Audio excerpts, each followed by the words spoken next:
Power एक ऐसा word है जिसे सदियों से गलत समझा जा रहा है। पावर कोई पोस्ट, कुर्सी या सिंहासन का होना नहीं है, बल्कि पावर की एक बहुत सी सिंपल सी डेफिनेशन है। पावर यानी वो हथियार जिसकी मदद से आप किसी से अपना काम करवा सकते हो, चाहे आप किसी को इन्फ्लुएंस करके अपनी बात मनवाओ या किसी को डरा कर। दोनों ही सूरतों में आपने पावर का इस्तेमाल किया है।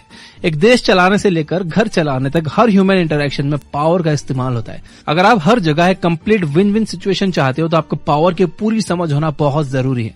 तो आज की इस वीडियो में हम 16 साइकोलॉजिकल लॉज ऑफ पावर देखेंगे और इसमें हमारी मदद करेगी रॉबर्ट ग्रीन की बेस्ट सेलिंग किताब the 48 laws of power.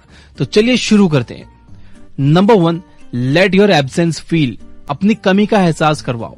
Suresh factory में मन लगाकर काम करता था क्योंकि उसके मेंटर ने कहा था कि हार्ड वर्क पेज ऑफ, लेकिन उसका प्रमोशन तब भी नहीं हुआ, ना ही कोई स्पेशल हाइक मिला, जबकि फैक्ट्री के काम का सारा ट्रबल शूट वही करता था। यानी अगर वो ना हो तो बहुत परेशानी हो सकती थी। वो हार के अपने मेंटर के पास गया और मेंटर ने उससे कहा कि तुम ये तो जानते हो कि हार्डवर्क का फल जरूर मिलता है, लेकिन ये नहीं समझते कि वो फल तभी मिलता है जब आपका हार्डवर्क किसी को दिखे। जाओ कुछ दिन की छुट्टी ले लो, फिर देखो। उसने ऐसा ही किया। उसके एब्सेंस में सबको रियलाइज हुआ कि सुरेश कितना काम करता था।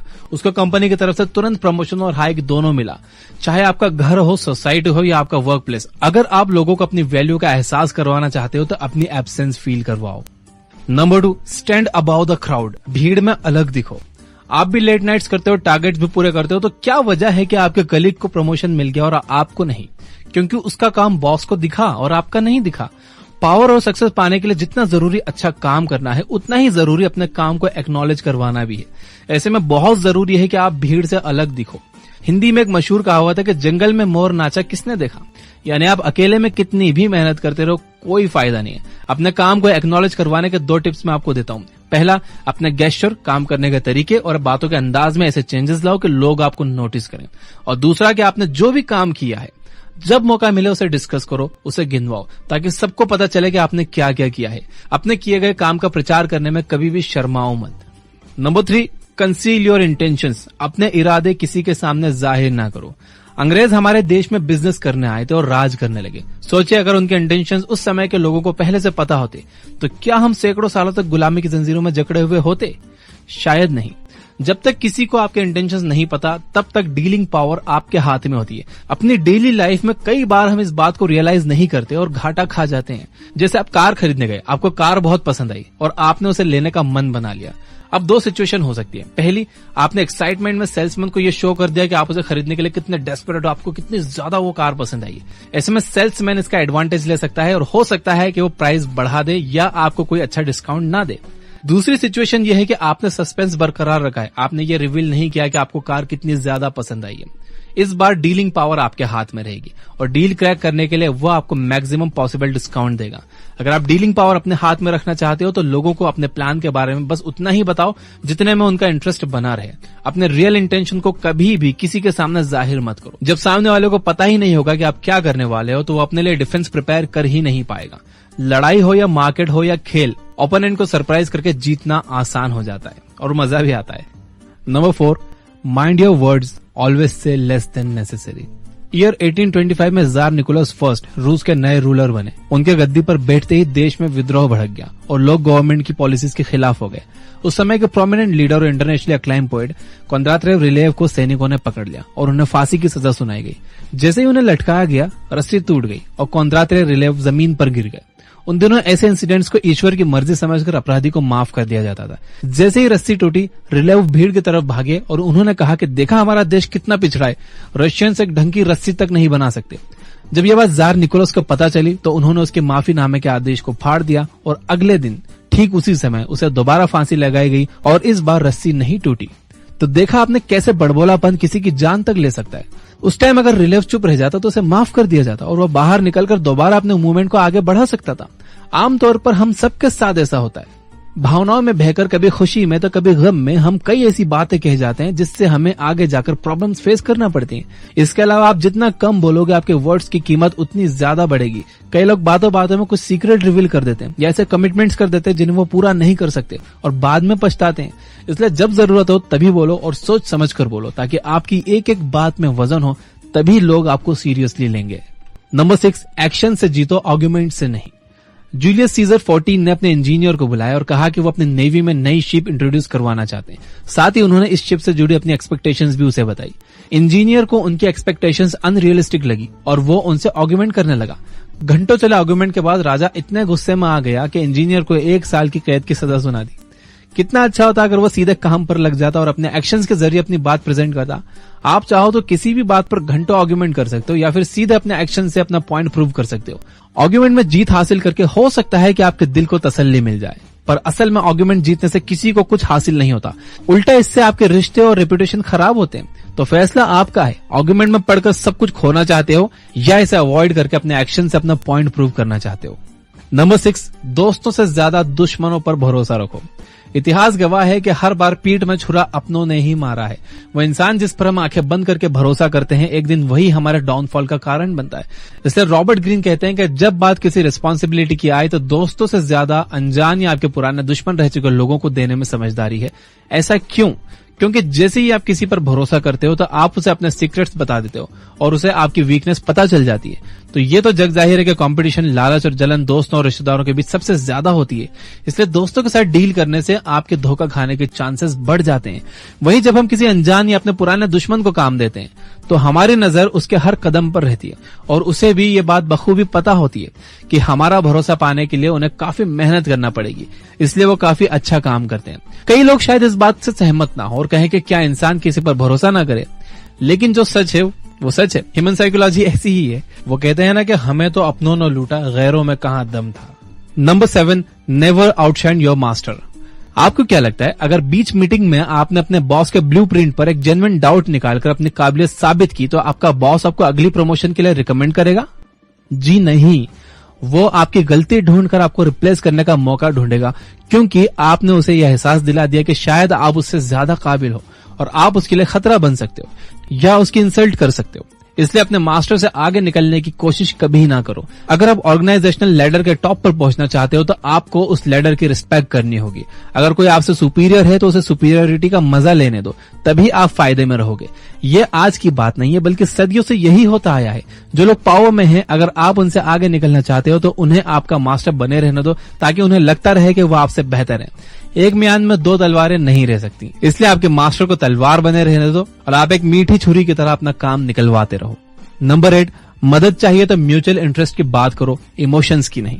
आप मानो या ना मानो, दुनिया बहुत सेल्फिश है। आपने चाहे किसी का कितना भी अच्छा क्यों न किया हो, लेकिन फिर जब आपको मदद की जरूरत पड़ती है तो लोग ना कह देते हैं। तो जब भी आपको किसी की मदद की जरूरत हो तो ये ना सोचो कि इस पर तो मैंने इतने एहसान किए हैं या ये तो अपना है, मना नहीं करेगा, बल्कि कोई ऐसा पॉइंट उसके सामने रखो जिसमें उसका और आपका दोनों का फायदा हो। तभी आप 100% श्योर हो सकते हो कि आपका काम पूरा होगा और सही होगा। अपनी वेबसाइट के लिए अगर आप अपने आईटी फ्रेंड से हेल्प मांगोगे तो वो तभी हेल्प करेगा जब वो फ्री होगा, लेकिन अगर आप किसी को पे करके वही काम करवाओगे तो आपका काम उसकी प्रायोरिटी होगा। यानी सीधे शब्दों में कहें तो अगर आप अपने काम के बारे में सीरियस हो तो उसे करवाने के लिए म्यूचुअल इंटरेस्ट का सहारा लो, इमोशंस, काइंडनेस या ग्रेटिट्यूड का सहारा मत लो। नंबर 9, खुद पर भरोसा रखो। साइकोलॉजिकल पावर केवल दूसरों के साथ अपने रिलेशन को समझने से नहीं आती, बल्कि आपका खुद के साथ भी एक स्ट्रांग रिलेशन होना चाहिए। मैं अक्सर ऐसे लोगों से मिलता हूं जो इतने कंफ्यूज रहते हैं कि उन्हें खुद नहीं पता होता कि वो क्या चाहते हैं क्या नहीं। बस छोटे छोटे फेलियर से डर कर अपना रास्ता बदलते रहते हैं। खुद के बारे में आपका क्लियर व्यू होना बहुत जरूरी है। आपको पता होना चाहिए कि आप जो करना चाहते हो उसमें मुश्किलें, फेलियर्स और सेटबैक आएंगे, लेकिन आपको क्विट नहीं करना है। आपको बस हर छोटी छोटी जीत को सेलिब्रेट करना है ताकि आपका सेल्फ एस्टीम बढ़े। दुनिया उसी की रिस्पेक्ट करती है जो खुद की रिस्पेक्ट करना जानते हैं। Number 10, infection, avoid the unlucky and the unhappy. English में एक बड़ी पुरानी कहावत है, you could die from someone else's misery, यानी आप किसी और के दुख से मर सकते हो। हमारा इमोशनल सेटअप कुछ ऐसा ही है कि हमारी जैसी संगत होती है हम वैसे ही हो जाते हैं। इमोशनल स्टेट किसी बीमारी की तरह इन्फेक्शियस होता है। आपको लगेगा कि आप बेचारे की मदद कर रहे हो, उसके दुख का साथी बन रहे हो, लेकिन असल में आप खुद के लिए मुसीबत पाल रहे हो। अगर आप किसी ऐसे का साथ चुनते हो जो दुखी है तो उसे खुश करने के चक्कर में आप खुद कब खुश रहना भूल जाओगे, आपको पता भी नहीं चलेगा। अनफॉर्चुनेट लोग मिसफॉर्चून अपने साथ लेकर चलते हैं और वो अपने नेगेटिव वाइब्रेशन से आपको भी अनलकी बना सकते हैं। इसलिए हमेशा अपने आसपास खुश, सेटिस्फाइड और पॉजिटिव लोगों को रखो। नंबर 11, आदमी देखकर व्यवहार करो। क्या आप अपने बॉस से बात मनवाने के लिए और अपने जूनियर से अपनी बात मनवाने के लिए एक जैसी स्ट्रेटेजी अपनाते हो? क्या आपको लगता है कि घर में आपकी चलती है तो ऑफिस में भी आपकी चलेगी? ऐसा नहीं है, दुनिया में बहुत तरह के लोग हैं, कुछ प्यार से मानते हैं, कुछ डर से, कुछ लालच से। कुल मिलाकर रॉबर्ट ग्रीन ये कहना चाहते हैं कि आपको आदमी देखकर व्यवहार करना आना चाहिए। अपने रिश्तों को, पावर को और पोजीशन को बचाने के लिए आपको अपने आसपास के लोगों को समझना आना चाहिए। रॉबर्ट ग्रीन खासतौर पर यह बात कहते हैं कि जो लोग फीलिंग्स हर्ट होने पर बदला लेने के लिए मौके ढूंढते रहते हैं, उनसे बचकर रहना चाहिए और अननेसेसरी पंगे नहीं लेना चाहिए। नहीं तो ऐसा करने से आप बिना बात के दुश्मन पाल लोगे, क्योंकि पता नहीं आपकी कौन सी बात कब उसे बुरी लग जाए और ना जाने किस पॉइंट पर आपको वो नुकसान पहुंचा दे। Number 12, play a sucker to catch a sucker. आप कितने स्मार्ट हो? क्या आप इतने स्मार्ट हो कि आप जानबूझकर बेवकूफ बन सको? वो कहते हैं ना कि मुसीबत में गधे को भी बाप बनाना पड़ता है। तो अगर आपका सामना किसी बेवकूफ से पड़ा है लेकिन उसके पास आपका काम निकलवाने की पावर है, तो उसे अपनी स्मार्टनेस दिखाने के बजाय ये समझने दो कि वो आपसे ज्यादा स्मार्ट है और देखो आपका काम कैसे स्मूथली हो जाता है। इसी तरह अगर आप अपने कॉम्पिटिटर के सामने इनकॉम्पिटेंट एक्ट करोगे तो वो आपको हल्के में लेने लगेगा। रॉबर्ट ग्रीन कहते हैं कि जैसे ही आपने अपने सामने वाले को यकीन दिला दिया कि वो आपसे ज्यादा स्मार्ट है, वैसे ही आपकी जीत पक्की है। Number 13, calculated value. वैसे तो आपको खर्चे सोच समझ कर करने चाहिए, लेकिन कुछ चीजें इतनी अनमोल होती हैं कि आप अपनी सारी दौलत भी उस पर लुटा दो तो कम है। ऐसी एक चीज है नाम और रेपुटेशन। इतना बड़ा शेयर मार्केट, बड़ी बड़ी कंट्रीज की इकोनॉमी, सब रेपुटेशन का खेल है। अगर आपकी रेपुटेशन अच्छी नहीं है तो आपकी मेहनत और कामयाबी अननोटिस्ड चले जाएगी और कोई आपकी बात नहीं सुनेगा, आप पर भरोसा नहीं करेगा। वहीं अगर आपकी रेपुटेशन है तो लोग खुद ब खुद आपको फॉलो करेंगे। किसी लोकल शॉप की 500 की टी शर्ट भी आपको महंगी लगती है और आप डिस्काउंट ढूंढते हो, वहीं लेविस की टी शर्ट के लिए आप 2000 भी खर्च करने के लिए तैयार हो जाओगे, क्योंकि उस ब्रांड का मार्केट में नाम है। तो पहले अपना नाम बनाओ, पैसे तो खुद ब खुद बन जाएंगे। Number 14, be royal in your own fashion. कहते हैं कि आपको दूसरों के साथ वैसा ही व्यवहार करना चाहिए जैसा आप खुद के लिए चाहते हो। रॉबर्ट ग्रीन इसे एक कदम और आगे लेकर गए। वो कहते हैं कि आप खुद को ऐसा ट्रीट करो जैसा आप चाहते हो कि दूसरे आपको करें। अगर आप रूम में कॉन्फिडेंस के साथ एंटर करोगे तो लोग आपकी गलत बात को भी सही मान लेंगे। वहीं अगर आप सही होते हुए भी नर्वस रहोगे तो लोग आपकी बात सुनने से पहले 100 बार सोचेंगे। इसलिए इस तरह से काम करो जैसे आप कोई किंग या क्वीन हो। आपके हर एक्शन में रॉयल्टी झलकनी चाहिए। ऐसे में जो भी आपसे मिलेगा आपसे उसी अदब के साथ पेश आएगा। आमतौर पर हम सिंपल और डाउन टू अर्थ रहने की बात करते हैं, लेकिन कई बार इस चक्कर में हम इतना झुक जाते हैं कि लोग हमें फॉर ग्रांटेड लेने लगते हैं। ये वीडियो इसलिए अपने आप को सिंपल नहीं बल्कि रॉयल बनाओ। Number 15, avoid stepping in great men's shoes. आपका बॉस आपका मेंटर था, ऑफिस में सब उसे मानते थे, उसने कई मुश्किल प्रोजेक्ट सक्सेसफुली हैंडल किए थे। आज फाइनली वो रिटायर हो गया और आपको वो कुर्सी मिल गई जहां आप बरसों से बैठना चाहते थे। लेकिन क्या आपको पता है कि आपके लिए सबसे मुश्किल क्या होगा? आपको हर बात में अपने बॉस से कंपेयर किया जाएगा। खुद को सक्सेसफुल दिखाने के लिए आपको काफी ज्यादा मेहनत करनी होगी, वरना आपको कोई याद नहीं रखेगा। वहीं अगर आप किसी ऐसे इंसान के बाद कुर्सी पर बैठते हो जिसने बहुत से फेलियर का सामना किया, तो आपकी थोड़ी सी भी अचीवमेंट बहुत ज्यादा शाइन करती है। पृथ्वीराज चौहान और महाराणा प्रताप को सभी जानते हैं, लेकिन उनके बच्चों को कौन जानता है? हो सकता है कि वो सब भी एक महान राजा रहे हों, लेकिन उनके पिता एक लेजेंड थे जिनकी कहानियों के पीछे उनके बच्चों की सक्सेस छुप गई। इसलिए अगर आप कम मेहनत में ज्यादा शाइन करना चाहते हो तो हमेशा ऐसे ऑप्शंस चूज करो जहां कंपटीशन कम हो, ताकि आप किसी ग्रेट मैन के शूज में पैर रखने से बच जाओ। नंबर 16, गुस्से को खुद पर हावी मत होने दो, इसका इस्तेमाल करो। किसी को कमजोर करने का सबसे आसान तरीका पता है आपको? उसे गुस्सा दिलाना। गुस्से में अक्सर इंसान अपने सोचने समझने की ताकत खो देता है, उसके एक्शंस इंपल्सिव हो जाते हैं। अगर आपको छोटी छोटी बातों पर गुस्सा आता है तो आपको लाइफ में इसका काफी खामियाजा भुगतना पड़ सकता है। अगर किसी ने भी ये अंदाजा लगा लिया, उसे ये पता चल गया कि आपको किन बातों पर गुस्सा आता है, तो बड़ी आसानी से वो आपकी नब्ज पकड़ लेंगे और आपको गुस्सा दिलाकर आपका ध्यान भटका देंगे, आपको कमजोर कर देंगे। इसलिए गुस्से जैसे स्ट्रांग इमोशन को अपने सक्सेस के रास्ते में मत आने दो। अगर किसी ने आपके साथ कुछ बुरा किया हो तो भी गुस्सा जाहिर करने की जगह शांति से काम लो और समय आने पर उसे अपने तरीके से जवाब दो। तो दोस्तों, ये तो साइकोलॉजिकल पावर पाने के 16 ऐसे लॉज जिनसे हर सिचुएशन में जीत आपकी होगी। इनमें से कई शायद आपको थोड़े अजीब और ब्रूटल लगे, लेकिन सच यही है। चाहे आप एक अच्छा बदलाव लाना चाहते हो या बुरा, उसके लिए जरूरी है कि पावर आपके हाथ में हो। आप दुनिया की मदद तभी कर सकते हो जब आप खुद की मदद करने के काबिल हो। इसलिए पहले पावर को अपने हाथ में लो, फिर दूसरों का भला करने की सोचो। वीडियो बनाने में बहुत मेहनत की, तो इसे प्लीज लाइक जरूर करना। सब्सक्राइब नहीं किया हो तो सब्सक्राइब कर लेना, घंटी वंटी नहीं दबाई हो तो दबा देना।